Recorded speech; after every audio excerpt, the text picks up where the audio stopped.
नमस्कार, राम राम साहब। मैं सत्यवादी सुरेश और आप मिलकर करने वाले हैं मार्केट की भविष्यवाणी।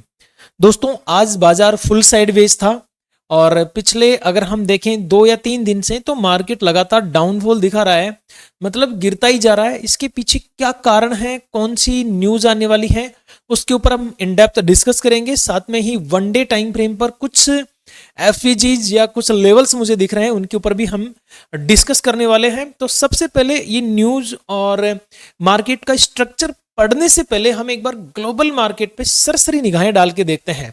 तो देखिए, ग्लोबल मार्केट में अगर मैं देखूं तो इंडिया, मतलब हमारा मार्केट अभी नीचे है, आज नीचे गया है, ठीक है। लेकिन डाउ जोन्स भी देखो 427 पॉइंट नेगेटिव है, एसएनपी भी 36 पॉइंट नीचे है, नेस्डैक भी नीचे है।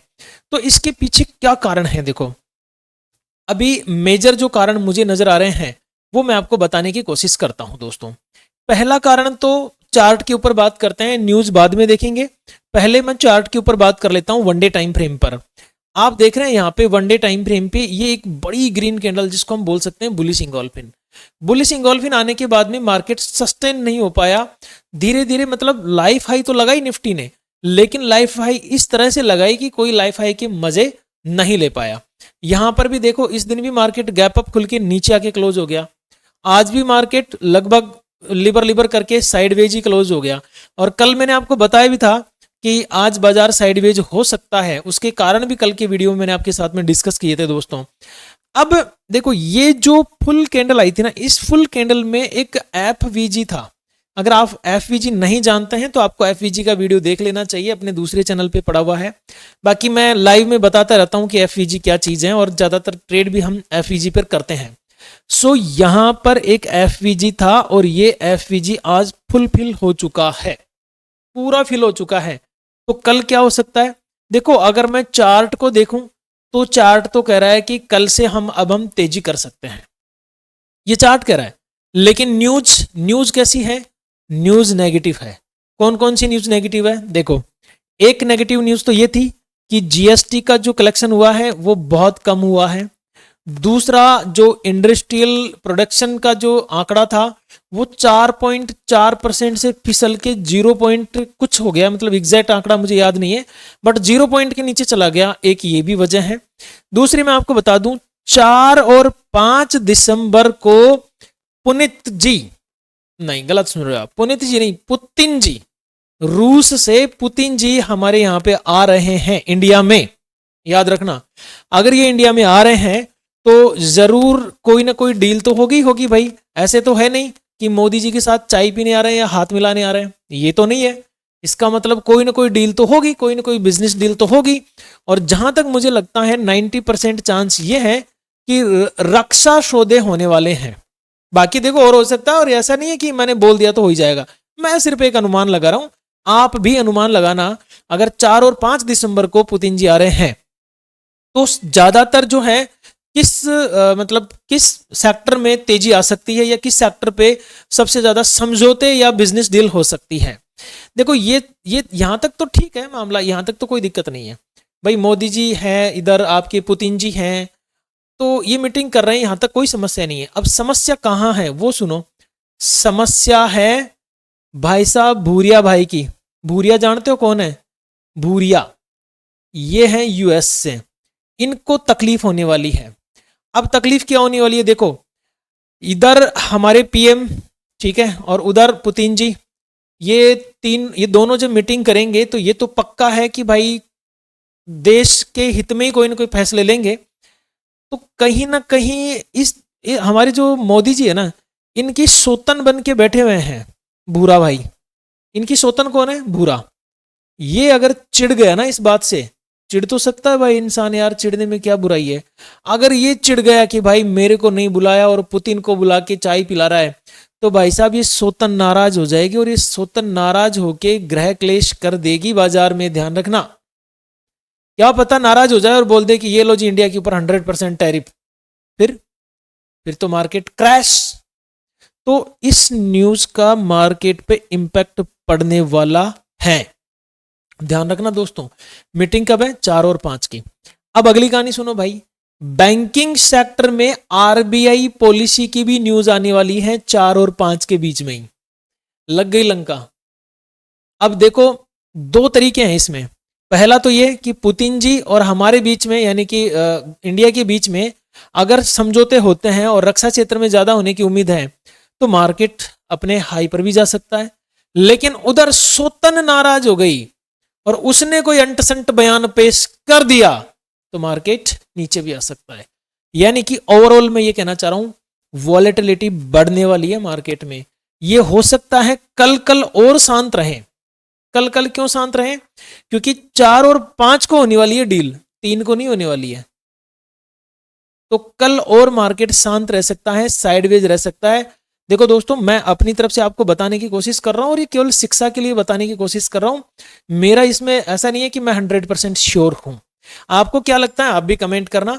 अब एक चीज मैं आज आपको दिखाना चाहता हूं मेरी तरफ से। मेरी भी एक सोतन है इस बाजार में, पता नहीं है कौन, कैसे है, क्या है वो, लेकिन उनको चुनने खाते रहते हैं। कोई एक व्यक्ति है जो कमेंट करता है बार बार कि भाई तुझे कुछ नहीं आता है, तू तुक्के लगाता है। मेरे को बोल रहा था, कल भी कमेंट किया था, उसके 4-5 कमेंट हो गए इस तरह के, मतलब थोड़े अभद्र जिनको हम बोल सकते हैं। बोले तुक्के लगाता है, तुझे कुछ नहीं आता है, तू ऐसा है वैसे है।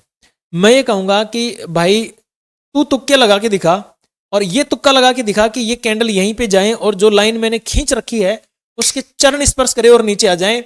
नीचे मैंने लाइन खींच रखी है उसके चरण स्पर्श करे और ऊपर आ जाए। तू लगा के दिखा तुक्के, अगर तेरी औकात है तो ये तुक्का तू लगा के दिखा जो मैं लगा रहा हूं। नहीं है ना? तो ये लोग क्या है, ये मेरी भी सोतन है इस बाजार में, वो पता नहीं किस चीज से चिड़ी हुई है। भाई आप जिस चीज से भी चिड़े हो मैं क्या कर सकता हूँ यार, मेरे लेवल्स चलते हैं तो चलते हैं। कल का वीडियो देख लो, अगर इन लेवल्स के अलावा मैंने कोई लेवल बताया हो तो वही मैं निफ्टी बैंक की भी, निफ्टी बैंक तो हो ही गया, ये निफ्टी 50 का भी बताता हूँ। 1 मिनट रुको आपको, ये तो हमारा पोस्टर आ गया निफ्टी 50 का। देखो निफ्टी 50 में मैंने कल क्या बोला था आपको। सबसे पहली बात तो मैंने बोला था कि साइडवेज रह सकता है, बोला था कि नहीं बोला था भाई, याद करो। ठीक है, मैंने बताया था 2638 के नीचे मार्केट गया। देखो मार्केट नीचे खुला लेकिन इसी से रिजेक्शन लिया और नीचे आया। फर्स्ट लेवल मेरा 2694 में था, 2 कैंडल में कंप्लीट हो गया। उसके बाद में मार्केट यहीं से रिवर्स होके इसी को रेजिस्टेंस बनाया। देखो इसी लेवल को रेजिस्टेंस बना के फिर गिरता हुआ लगभग कहां पे आया, 26,000 पे। याद करो कल मैंने क्या बोला था कि जब मार्केट मुझे 26,000 पे मिलेगा तो मैं करूंगा जीरो हीरो। बताओ याद करो मैंने बोला था कि नहीं बोला था? और आज मैंने जीरो हीरो किया भी है। अगर यकीन नहीं है ना, यकीन नहीं है तो जाओ, टेलीग्राम एकदम फ्री है, टेलीग्राम एकदम फ्री है। टेलीग्राम चैनल का लिंक आपको डिस्क्रिप्शन में भी मिल जाएगा और कमेंट में भी मैंने पिन किया हुआ है, जाके ज्वाइन कर लो और जाके देख लो कि जीरो हीरो जो मैंने दिया था वो फिक्स मैंने 3 बजे यहाँ पे मुझे 26,000 के बीच में मार्केट मिला और यहीं से उठ के ऊपर गया। जाके देख सकते हो आप, कोई दिक्कत नहीं है भाई। ये तुक्केबाजी वाला सीन नहीं है भाई, ये है एकदम ऑथेंटिक। इसमें समय लगता है आपको कमेंट करने में। एक पॉजिटिव कमेंट करने से क्या होगा, एक पॉजिटिव वाइब्रेशन आएगी, मुझे भी मोटिवेशन मिलेगा, मैं और ज्यादा मेहनत करूंगा। नेगेटिव कमेंट करने से क्या होगा, ज्यादा से ज्यादा क्या होगा, मैं आपको ब्लॉक कर दूंगा। खैर फर्क नहीं पड़ता इन चीजों से। जब इंसान चढ़ता है, ऊपर ऊपर चलता है, मतलब कि सफलताएं प्राप्त करता है, तो ऐसे लल्लू पंजू आते जाते रहते हैं और करते ही है कबाड़ा, कोई दिक्कत नहीं है। आज तक मुझे ये बता दो, मेरा एक भी फैमिली मेंबर जिसने मुझे कॉल किया हो, मैंने उनका फोन पिक नहीं किया हो या उनके साथ में बदतमीजी किया हो या उनके साथ में कुछ गलत बोला हो उनको, एक भी बता दो। मेरी परमानेंट नंबर है और मैं एक ही नंबर रख रखा हूँ। कोई भी यूट्यूब पे ऐसा नहीं है जो आपको अपने नंबर दे के रखता हो और ये बोलता हो कि भाई मेरे नाम से कोई पैसे मत देना, ठीक है? ना मैं पैसे लेता हूँ ना मैं देता हूँ। और यूट्यूब वाला ऐसा कोई बता दो जो आपका फ़ोन उठा के आपको मोटिवेट कर सके।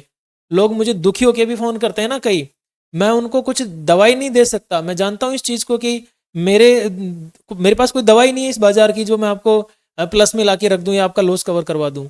लेकिन वो दुखी होके मुझे फ़ोन करते हैं ना, वो मेरे से 10 मिनट 20 मिनट बात करते हैं। आप भी हो सकते हो, कोई भी हो सकता है। तो कहीं ना कहीं उनके दिल को सुकून मिलता है कि चलो हमने बात की है, हमसे कोई बात कर रहा है, हमें कोई सपोर्ट करने वाला है। मैं बिल्कुल भी नहीं कह रहा हूँ कि मैं आपको करोड़पति बना दूंगा या कुछ कर दूंगा, ऐसा कुछ नहीं है।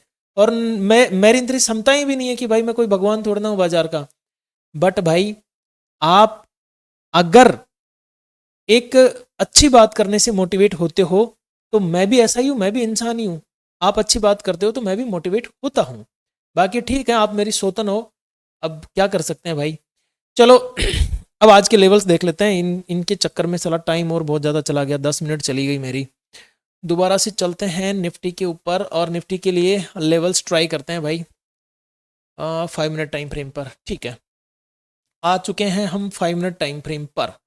देखिए कल अगर मार्केट ओपनिंग दे दे, कहाँ पर रेंज बना लेते हैं एक सबसे पहले तो। अभी फिलहाल जो मुझे लग रहा है वो मैं आपको बता देता हूँ, फिर आगे कल क्या होगा वो तो मार्केट के ऊपर है। कल देखो अभी 26,032 पे क्लोजिंग है। ठीक है, कल मैं ये मान के चल रहा हूँ अगर 26,060 के नीचे मार्केट है तो मैं थोड़ा सा नीचे ही रहना पसंद करूंगा, मतलब इसके नीचे मैं शॉर्ट करना ही पसंद करूंगा, तेजी नहीं करूंगा। क्लियर। और हाँ, अगर मार्केट 26,060 को एज ए सपोर्ट रिएक्ट करने लग जाए तो देखो मेरा पहला जो टारगेट मिलेगा ना वो बहुत छोटा मिलेगा, बिल्कुल छोटा सा टारगेट रखूंगा मैं, लगभग 26,100 का। क्लियर, ये मेरा फर्स्ट टारगेट रहेगा। अगर देखो 26,100 जाने के बाद में हो सकता है मार्केट नीचे लटक जाए और यहां से निकल के चलता है 26,100 को एज ए सपोर्ट बना लेता है तो फिर मैं चलूंगा 26,145 तक, ज्यादा ऊपर नहीं। ठीक है, 145 तक। फिर यहां से अगर मान लो रिजेक्शन ले जाए तो अच्छी बात है, नहीं लेता है और इसको वापस सपोर्ट बना के ऊपर निकलता है तो फिर मैं 26,183 और लास्ट में मैं जा सकता हूं 26,220 तक। ये ध्यान रखना।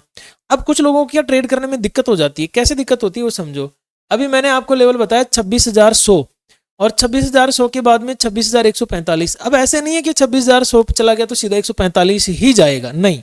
अभी क्या बताया मैंने, 26,100 जाके वापस नीचे भी लटक सकता है, फिर सपोर्ट लेके 26,100 जा सकता है, हो सकता है इस रेंज में भी खत्म हो जाए।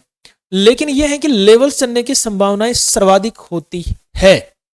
बात पैसेंस की होती है, बात ये मार्केट खेल ही है ना, पैसेंस का है ये पूरा। मार्केट में जो खेल चलता है ना वो पैसेंस का ही चलता है। सो ये इस तरह से लेवल्स पे आपका काम करना है। अब बात करते हैं डाउन साइड की। देखो ये आपको भी पता है, मुझे भी पता है और लगभग हर ट्रेडर को पता है कि 26,000 का लेवल साइकोलॉजिकल लेवल है, निफ्टी का ससुराल है और निफ्टी वापस ससुराल की तरफ आए जा रही है। कल मैंने आपको एक चीज बताई थी कि 26,000 से लेकर 26,026 तक का लेवल मेरे लिए एज ए सपोर्ट का काम करेगा। और आज आप देख सकते हो यहाँ पे गिचड़ बिचड़ किया मार्केट ने 26-25 के लेवल के बाद में और फिर रॉकेट बन के निकला। हालांकि जो जीरो हीरो किया था, किसी ने तो बहुत अच्छा काम किया, किसी ने कम किया, लेकिन लगभग सबने काम किया था। टेलीग्राम पे मैंने शेयर किया था। दोस्तों मैं तो आपसे रिक्वेस्ट करूंगा वीडियो को आप लाइक कर दीजिए, हाइप कर दीजिए और टेलीग्राम चैनल को जरूर ज्वाइन कर लो भाई, एकदम फ्री ऑफ कॉस्ट है, मैं कोई पैसे नहीं लेता हूँ टेलीग्राम के। ठीक है, आराम से ज्वाइन करो, लेकिन ज्वाइन हमेशा लिंक के थ्रू ही करो। ठीक है, अगर आपको लिंक नहीं मिल रहा है तो 7229993334 ये मेरा फ़ोन नंबर है, व्हाट्सअप कर दो, यहाँ से ले लो लिंक मेरे से। लेकिन सर्च करके ज्वाइन मत करना क्योंकि मार्केट में बहुत सारे फ्रॉड बैठे हैं। और पैसे किसी को मत देना और कम से कम मेरे नाम से पैसे मत देना, मैं पैसे नहीं लेता हूँ, बार बार अनाउंस कर रहा हूँ भाई। ठीक है, हाँ इंडिकेटर के पैसे लेता हूँ लेकिन उसमें मैं आपको बदले में इंडिकेटर देता हूँ बिल सहित, ऐसे नहीं, उसमें भी बिल देता हूँ आपको बाकायदा जीएसटी वाला। ओके, अगर कल मार्केट 25,998 998 बोलने की जरूरत नहीं है, आप इसको 26,000 भी बोल सकते हो, कोई दिक्कत नहीं है। अगर कल मार्केट देखो गैप डाउन होके 26,000 को एज ए रेजिस्टेंस बना ले या रेंज में ओपन होके एज ए 26,000 को रेजिस्टेंस बना ले तो फिर फर्दर मार्केट नीचे आना चाहेगा। और कहां तक आना चाहेगा, 25,926। ठीक है, और उसके बाद में 25,869 और उसके बाद में लगभग 25,800 तक मार्केट डाउन साइड में आना चाहेगा। क्लियर बात यहां तक, ये चीजें थोड़ी सी आपको मेंशन करके रखनी पड़ेगी। अब बात करते हैं निफ्टी बैंक की, क्योंकि आज मैंने वैसे भी बहुत ज़्यादा बकवास कर ही दिया आज, पता नहीं क्यों उस सोतन के ऊपर गुस्सा आ गया मुझे। और गुस्सा भी क्या आ गया, मतलब याद आ गई भाई, एक तो मोदी जी की सोतन है और एक मेरी भी सोतन है, करे तो क्या करें। 59,273, ठीक है, 59,273 आज की क्लोजिंग है। और अगर कल बैंक 59,326 के लेवल को क्रॉस करता है अपसाइड में तो फर्स्ट टारगेट मेरा 59,462, सेकेंड टारगेट 59,579 और थर्ड टारगेट 59,651 ये रहने वाला है अपसाइड में। डाउन साइड की बात करें दोस्तों तो डाउन साइड में क्या क्या हो सकता है, देखो बैंक ने लंका लगाई है आज बाजार की, क्योंकि अगर बैंक लंका नहीं लगाता तो मार्केट की लंका नहीं लगती। देखो हो क्या रहा है, 59,257 ये एक लेवल है, इसका ब्रेकडाउन हुआ तो 59,129, 59,000 का साइकोलॉजिकल लेवल और 58,802, ये 3 टारगेट मेरे लिए डाउनफॉल के लिए रह सकते हैं। हमारा मार्केट देखो मेजर जो आज गिरावट का कारण रहा ना, उसमें लगभग सभी इंडेक्स आज गिरे भी हैं। साथ में ही HDFC बैंक देखो, HDFC बैंक की न्यूज का असर अब जाके हो रहा है, चला नीचे चला गया। रिलायंस भी आज नेगेटिव है, ऐसा नहीं कि रिलायंस पॉजिटिव था, देखो रिलायंस भी नेगेटिव था, ICI भी नेगेटिव है, ICI भी नेगेटिव है। अब इनका क्लेश कट जाएगा, लेकिन ये HDFC अभी बादशाह बन के घूम रहा है ना, अब इसका क्लेश खत्म हो जाएगा दिसंबर एक्सपायरी के बाद में ना, इसको हटा देंगे। मतलब ये जो मेजर बैंक है ना 3, इनका वेटेज ही 45% कर देंगे। अभी कितना है, अभी 62% के आसपास है, फिर कम कर देंगे इनका, ठीक है। और निफ्टी में भी ऐसे ही कम करेंगे कंपनियों को। सेंसेक्स की तरफ चलते हैं दोस्तों, सेंसेक्स में कौन कौन से लेवल हमारे लिए इंपॉर्टेंट बन सकते हैं। सो देखो सेंसेक्स में भी कैंडल्स वैसी बनी हुई है, वन डे की और आगे की भी। अभी इसकी जो क्लोजिंग है वो है 85,138, क्लियर। अब देखो यहाँ पे क्या होगा, ये तो मुझे लग रहा है कि मार्केट लगभग यहीं पे ओपन होगा इसका, तो लगभग कहाँ से 85,117 से 85,000 के बीच में इसकी ओपनिंग होनी चाहिए, ऐसा मैं सोच रहा हूँ। अगर मेरे रेंज में ओपनिंग हो जाती है तो मैं क्या करूंगा, 85,117 से तेजी करना पसंद करूंगा। अगर इसके ऊपर कैंडल सस्टेन हुई तो ये ट्रेड लाइन जहां तक मुझे मिल जाए। अब ये ट्रेड लाइन कहां तक मिल सकती है, देखो 85,245 तक भी मिल सकती है और 10-15 पॉइंट ऊपर नीचे रह सकती है। अगर 245 क्रॉस किया तो 85,390 और फिर 85,521 तक मैं तेजी करना पसंद करूंगा। अगर मार्केट मंदी में चलता है तो फिर मंदी करना पसंद करेंगे। कहां से, 85,000 का जब तक साइकोलॉजिकल लेवल नहीं टूटेगा तब तक मैं मंदी नहीं करूंगा। और साइकोलॉजिकल लेवल टूटा तो 84,834 मेरा फर्स्ट टारगेट रहेगा, क्लियर। अगर यहां से भी मंदी आई तो फिर मेरा लेवल हो जाएगा 84,650। यहां से भी मंदी आई तो फिर 84,496 मेरा अगला टारगेट हो सकता है। लेकिन हमेशा दोस्तों मैं आपको एक चीज बोलता हूं, आपने लेवल्स मेंशन कर लिए, उदाहरण के तौर पे जैसे आपने अभी 85,000 का लेवल मेंशन कर लिया। अब 85,000 से मैंने ये बता दिया कि 85,000 से मार्केट आएगा भाई 84,834, ये मैंने आपको बोल दिया। अब होगा क्या, देखो कंफ्यूजन कहाँ होता है, हम क्यों नहीं कर पाते हैं काम, लेवल के ऊपर काम नहीं, एक मिनट, लेवल के ऊपर काम क्यों नहीं कर पाते, मैं आपको थोड़ा सा उदाहरण के तौर पे समझा रहा हूं। ऐसा नहीं है, मार्केट क्या करेगा ना, यहां से टूटा, अब टूटने के बाद में ये तो नहीं है ना कि एकदम शट से यहीं पे आ जाएगा लेवल पे, ऐसे नहीं, यहां से टूटा, ऊपर नीचे ऊपर नीचे ऊपर नीचे, टाइम डीके करता करता करता करता फिर नीचे आएगा, ऐसा होता है। अब आप लोग क्या है कि मार्केट ने ये लेवल तोड़ा, एंट्री ली, रिटेस्ट किया, आपका पैसेंज खत्म, एसएल हिट, खेल खत्म, धड़ाम से फिर मार्केट नीचे आया। फिर आप बोलोगे कि यार एंट्री तो सही थी साला, लेकिन एसएल काट के चला गया। तो कभी भी एंट्री लो तो थोड़ा पैसेंस रखो, और एक चीज हमेशा याद रखो, 5-5 पॉइंट के आप एसएल ले रहे हो, 5-5 पॉइंट करके आप 6 बार एसएल लगा दिए, 30 पॉइंट आपके निफ्टी के चले गए। तो एक काम करो ना, 6 ये जो इसको मल्टीप्लाई कर दो, 30 पॉइंट का एक ही ट्रेड लगा दो यार एसएल के साथ में, कम से कम 5 ट्रेड का ओवर ट्रेडिंग भी रुकेगी, ब्रोकरेज भी रुकेगा, और 30 पॉइंट आप वैसे भी दे रहे हो तो 30 पॉइंट वैसे दे दो, क्या है कि नहीं। तो ये समझदारी की बात होती है दोस्तों, छोटे छोटे एसएल लगा के छोटे छोटे घाटा मत किया करो। वो जो आपको दिखाते हैं ना रील्स में, 2% लगाओ, 100 रुपए का ये रखो, 200 रुपए का वो रखो, ये सब ये बेवकूफ़ बनाने वाली बातें होती हैं। ऐसा कुछ नहीं होता है बाजार में, ये सिर्फ इंस्टाग्राम पे और ये देखने में अच्छी लगती है। रियलिटी जब आती है ना सामने, तो ये 100-200 रुपए तो एक सेकंड में ऊपर नीचे होते हैं। ये साले इंस्टाग्राम वाले भी है ना, सबको परेशान करके रखे हैं, बेचारों को रोज अनसंट चीजें सिखा देते हैं। खैर कोई नहीं, चलिए दोस्तों माफी चाहता हूं, मैंने इतनी सारी बातें कर दी आज। आपको वीडियो अच्छा लगा हो तो प्लीज मेरे मोटिवेशन के लिए आज मैं ये चाहता हूं कि सबसे ज्यादा लाइक और सबसे ज्यादा कमेंट्स आज हो जाएं, भले बुरे जो भी आपको ठीक लगे। अब कोई दिक्कत नहीं है, बुराई तो कर रहे हैं लोग, और सही जो भी आपको ठीक लगे आप कीजिए प्लीज, और अपने ट्रेडर दोस्तों के साथ में शेयर कर दीजिए, और टेलीग्राम चैनल को अवश्य ज्वाइन कर लिए। मिलते हैं कल लाइव में, तब तक के लिए मेरी तरफ से नमस्कार, राम राम सा, गणी गणी खम्मा सा।